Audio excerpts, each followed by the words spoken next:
Who am आई, मैं कौन हूँ, ये जानने के बाद आदमी के शरीर में क्या परिवर्तन आ जाता है। दोस्तों हमारा 3 साल का एक्सपीरियंस है, 3 साल से इस क्षेत्र में मतलब मैं कौन हूँ इसके खोज में हम पूरा का पूरा मेडिटेशन, ग्रंथ, बुक, गीता, यहाँ पर वेद, पुराण, ये सारा चीज़ का स्टडी कर रहे थे और खुद के अंदर भी स्टडी कर रहे थे और आखिर में जाकर कुछ ऐसा पता चला और उसके बाद कुछ शरीर में और कुछ दिमाग में ऐसा परिवर्तन आया जिसके कारण आज के डेट में हम आपको बता नहीं सकते हैं कि मतलब अपना हम फीलिंग आपको शेयर नहीं कर सकते हैं, क्योंकि बहुत कुछ ऐसा होता है ना कि जो आप वर्ड में उसको बता नहीं सकते हैं, ऐसा फील करते हैं। तो उस तरीके का फीलिंग क्या परिवर्तन आता है हु एम आई जान जाने के बाद, वही चीज इस वीडियो में आपको हम बताएंगे, अपना खुद का एक्सपीरियंस बताएंगे। अगर आप सबसे दुनिया का सबसे इंपॉर्टेंट क्वेश्चन है मैं कौन हूँ, क्या आप जानते हैं, आप बोलते हैं कि मैं, जैसे मैं बोलूंगा मेरा नाम अभिनव है, तो मेरा नाम अभिनव है ना, ये मैं कैसे हो सकता हूँ, कौन हूँ मैं, जब इसका आप स्टडी करते हैं तब आपको समझ में आता है और जो चीज़ पता चलता है ना उसके बाद आपका दुनिया का देखने का नजरिया बदल जाता है। दोस्तों इस वीडियो में आपको हम कुछ ऐसा पॉइंट बताएंगे जो नॉर्मल इंसान जो हु एम आई नहीं जानता है, मतलब मैं कौन हूँ नहीं जानता है, उसके अंदर क्या होता है, और जो जान जाता है उसके शरीर में, उसके माइंड में, उसके दिमाग में क्या परिवर्तन आता है, सो आपको हम बताएंगे। लेकिन उससे पहले एक कहानी जरूर आपको सुनाना चाहेंगे। जब आप कहानी सुन लीजिएगा उसके बाद आपको ये चीज बताते हैं इसी वीडियो में।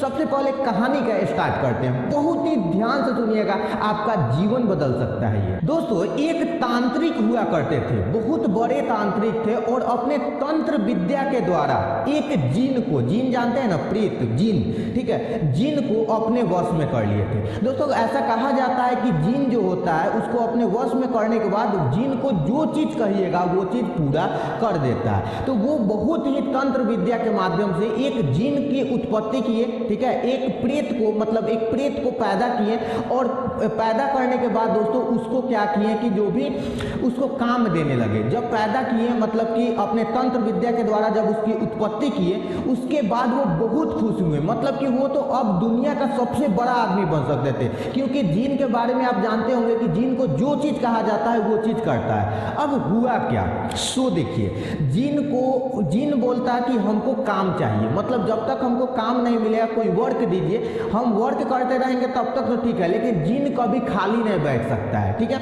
तो वो जिन को पैदा तो कर दिया, उत्पन्न तो कर दिया, अब उसको कुछ दिन काम दिए, ठीक है, कि ये काम करो, पैसा ले आओ, रुपया ले आओ, ये करो, घर बनाओ, ये मतलब जितना काम था वो दिए। तो कितना, आप खुद माइंड से सोचिए आप कितना काम दे सकते हैं। तो वो जो बाबा थे वो जिन को बहुत सारा काम दिए और एक समय ऐसा आया कि सारा दुनिया का जितना काम था वो खत्म हो गया, क्योंकि जिन के लिए कोई भी काम चुटकी बजाते उसका काम क्लियर हो जाता था, ठीक है। कोई भी काम, जैसे बोलेंगे कि पैसा इतना ले आओ तो फट से ना चुटकी बजाएगा, पैसा आ जाएगा, तो काम क्लियर हो गया। अब एक समय ऐसा आया कि जिन बोल रहा है या तो आप मुझे काम दीजिए, मतलब अपने बाबा को जो भी अपना उसका तांत्रिक था, ठीक है, या तो आप मुझे काम दीजिए और नहीं तो मैं आपका काम तमाम कर दूंगा, मतलब या तो मैं आपको मार दूंगा नहीं तो आप काम दीजिए। अब बाबा तो जान के पीछे, जिसको उत्पन्न किए थे वही उनके जान के पीछे फंस गया। अब बहुत ज्यादा बाबा परेशान हुए, लेकिन पता है क्या हुआ, वो बाबा अपने गुरु के पास गए, जो तांत्रिक थे ना उनके भी एक गुरु थे, वो उनके पास गए और हाथ जोड़कर बोले कि बाबा हमको अब बताइए, मतलब वो गुरु के बोले कि अब बताइए हम क्या करें, हम तो अपने ही बनाए गए जिन में खुद जाकर फंस गए, अपने ही बिछाए गए जाल में खुद जाकर फंस गए। तो बाबा बोले क्यों परेशान होता है, तुमको एक हम चीज देते हैं। बाबा क्या किए, एक बाल्टी दिए, ठीक है, बाल्टी तो जानते हैं, तो बाल्टी दिए और उस बाल्टी के नीचे सबसे इंपॉर्टेंट चीज क्या था कि उसके बाल्टी के नीचे उसमें कम से कम 50 से 60 छेद था, ठीक है, मतलब बाल्टी के नीचे क्या था, छेद था। अब हुआ क्या कि बाबा बोले इसमें पानी भरने के लिए कहना जिन को काम चाहिए, ठीक है, इसमें पानी भरने के लिए कहना। अब जिन के पास वो आया और बोला कि पानी भरो। जिन क्या किया, अब जिन तो अपने गुरु का बात मानेगा जो उसका उत्पन्न किया है, वो तो बोलता था काम देने के लिए, और जो तांत्रिक थे वो बोले कि जब तक इसमें पानी भर नहीं जाए पूरा तब तक तुमको पानी भरना है। और उसके बाद क्या हुआ कि वो पानी भरता गया और वो तांत्रिक मर गया, आज मर गया, लेकिन जिन आज भी पानी भर रहा है। दोस्तों ये जिन को सिर्फ ऑर्डर का पालन कर रहा था, उसको इतना बुद्धि नहीं था कि उसका बाल्टी में छेद है, पानी कभी नहीं भरने वाला है। लेकिन हम लोग के पास तो ये ज्ञान है ना, जिन के पास बुद्धि नहीं था, हम लोग के पास ये बुद्धि है ना। सबसे पहला परिवर्तन जो हु एम आई जानने के बाद आता है वो यही आता है। देखिए, क्या उस बाल्टी के तरह आपका मन नहीं है? ध्यान से सोचिए, आपका मन कितना हो, आप मन को भरने का हमेशा कोशिश करते हैं ना, कि हम ये खा लेंगे तो मेरा मन भर जाएगा। लेकिन क्या आप सच बताइए, मन भरता है? नहीं। जिन जब उस बाल्टी में पानी रख रहा था तो कुछ सेकेंड के लिए तो वो बाल्टी भरा हुआ महसूस हो रहा था, लेकिन दोस्तों वो पानी फिर नीचे से निकल जा रहा था क्योंकि नीचे से छेद था। क्या आपके मन में भी उसी प्रकार का छेद नहीं है कि आप कोई भी, जैसे आपको मिठाई खाने का मन करता है, आप जाते हैं मिठाई खा लेते हैं, लेकिन आप कुछ क्षण के लिए आपका मन लगता है कि भर गया, लेकिन फिर से अगर आपको दूसरा चीज का मन कर जाता है और फिर से मिठाई आता है तो आप खाने के लिए व्याकुल हो जाते हैं। मतलब आपका मन कभी नहीं भरता है। जब व्यक्ति, सबसे पहला परिवर्तन ये आता है हु एम आई जानने के बाद, कि व्यक्ति ये चीज समझ जाता है कि हमारा जो मन है वो कभी भरने वाला नहीं है। सिर्फ जिन को अगर इतना बात समझ में आ जाता कि ये बाल्टी कभी भरने वाला नहीं है तो वो छोड़ देता। उसी प्रकार से जब आपको ये चीज समझ में आ जाता है कि हम कुछ भी कर लें, हमारा मन नहीं भरने वाला है, तो जैसे ही आपको ये चीज पता चल जाएगा, आपका ऑटोमेटिक इच्छा खत्म हो जाता है। इच्छा का मतलब क्या होता है कि आपका डिजायर तो रहेगा, इच्छा तो रहेगा, लेकिन फालतू इच्छा खत्म हो जाएगा। जो बकवास का इच्छा होता है वो खत्म हो जाएगा। आपको पता होगा कि अगर ये काम हमको पसंद भी है और वो काम हम कर भी लिए तो उससे कुछ होने जाने को नहीं है। जब हु एम आई आदमी जान जाता है मैं कौन हूँ, सबसे पहला परिवर्तन आता है। दूसरा परिवर्तन क्या आता है? आपको दुनिया को ना देखने का नजरिया बदल जाता है। सच बोल रहे हैं हर आदमी, क्योंकि हु एम आई का अगर आप जब इसको सबसे पहले जान जाइएगा तो जानने के बाद जब आप अगर मांडुक्य उपनिषद का 12 श्लोक है, ठीक है, अगर उसको बढ़िया से स्टडी कीजिएगा। मांडुक्य उपनिषद अथर्ववेद से निकला है, ठीक है। वेद 4 प्रकार का होता है, ठीक है, तो उसमें एक अथर्ववेद होता है। तो अथर्ववेद से मांडुक्य उपनिषद निकला है और उसमें ओम के बारे में चर्चा किया गया है। तो उसका 12 श्लोक है। ओम का चतुष्पाद बताया गया है कि ओम 4 प्रकार का। ओम में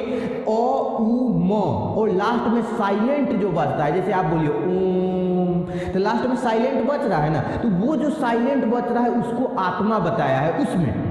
तो जब आप उसको अच्छी तरीक़ा से स्टडी कर लेते हैं और उसको स्टडी करने के बाद जब आपको आत्मज्ञान हो जाता है, उसके बाद आत्मबोध, मतलब रियल में जो स्टडी की है उसको अपने शरीर में प्रैक्टिकल जब प्रयोग कर लेते हैं तो आपका अपने आत्मा को जान जाते हैं और अपने हु एम आई को जान जाते हैं कि आप हैं कौन। तो आपको दुनिया का देखने का नज़रिया बदल जाएगा कि दुनिया में क्या है, ठीक है। आपको हर व्यक्ति से प्रेम करना नहीं पड़ेगा, सब में प्रेम दिखेगा। आप खुद एक प्रेम बन जाइएगा, ठीक है। इस तरीका से आप देखिएगा महान महान गुरु हैं, जैसे सदगुरु हैं, तो सदगुरु किसी को प्रेम नहीं करते हैं, वो एक प्रेम है, दुनिया उनसे ऑटोमेटिक प्रेम करता है। जैसे कि संदीप माहेश्वरी हैं, तो संदीप माहेश्वरी सर कभी भी किसी से प्रेम नहीं करते हैं। पूरा दुनिया, वो खुद प्रेम बन चुके हैं, वो खुद फूल बन चुके हैं, तो पूरा दुनिया को वो सुगंधित कर रहे हैं। लेकिन जो व्यक्ति ये चीज जान जाता है उसके जीवन में दूसरा परिवर्तन ये आता है। तीसरा परिवर्तन क्या आता है? तीसरा परिवर्तन ये आता है, सबसे ज्यादा इंपॉर्टेंट, आपका क्रोध शांत हो जाएगा। सबसे पहले क्रोध शांत हो जाएगा। और देखिए आपका जो है ना, चिंता करने से, चिंता जानते हैं ना, एक होता है चिंतन अलग चीज होता है। चिंता करने की पॉसिबिलिटी खत्म हो जाएगी। जब चिंता करने की पॉसिबिलिटी, चिंता 2 कारण से व्यक्ति करता है। पहला कारण क्या होता है? कोई लालच, और दूसरा कारण क्या होता है कि कोई डर और लालच के कारण, ग्रीड एंड फियर, ये दोनों के कारण व्यक्ति चिंता करता है, मतलब टेंशन करता है। तो वो टेंशन खत्म हो जाता है, ये सबसे बड़ा प्रॉब्लम आता है। और इस तरीका से बहुत सारा सॉल्यूशन आपका निकल जाता है जब आप हु एम आई को जान जाते हैं। आपको उसके बाद डर खत्म हो जाएगा, क्रोध खत्म हो जाएगा भाई, नहीं, कुछ डर रहेगा, जैसे लॉ ऑफ ग्रेविटी, इसका डर रहेगा कि आप छत पर से कूदिएगा तो नीचे गिरिएगा, ये डर होना भी चाहिए, लेकिन फालतू का जो डर है वो सारा का सारा खत्म हो जाएगा। अगर दोस्तों आप बोलिएगा कि इसके ऊपर एक डेडिकेटेड वीडियो बनाइए कि हम इसको कैसे जान सकते हैं, क्या कर सकते हैं, वैसे हु एम आई, मैं कौन हूँ, इसका एक हम वीडियो बना चुके हैं, आपको आई बटन में लिंक मिल जाएगा या वीडियो के डिस्क्रिप्शन बॉक्स में हम लिंक डाल देंगे, आप जाकर देख लीजिएगा वो वीडियो के माध्यम से। लेकिन अगर आप बोलिए कि इस पर एक पूरा अच्छा वीडियो बनाइए कि कैसे आप भी जान सकते हैं, तो हम कोशिश करेंगे जरूर बनाने का। हम अपना एक्सपीरियंस आपको बताए हैं, बताइए कि ये वीडियो आपको कैसा लगा, अच्छा लगा तो कमेंट बॉक्स में अपना ओपिनियन जरूर बताइएगा। मिलते हैं दोस्तों नेक्स्ट वीडियो में नए टॉपिक के साथ।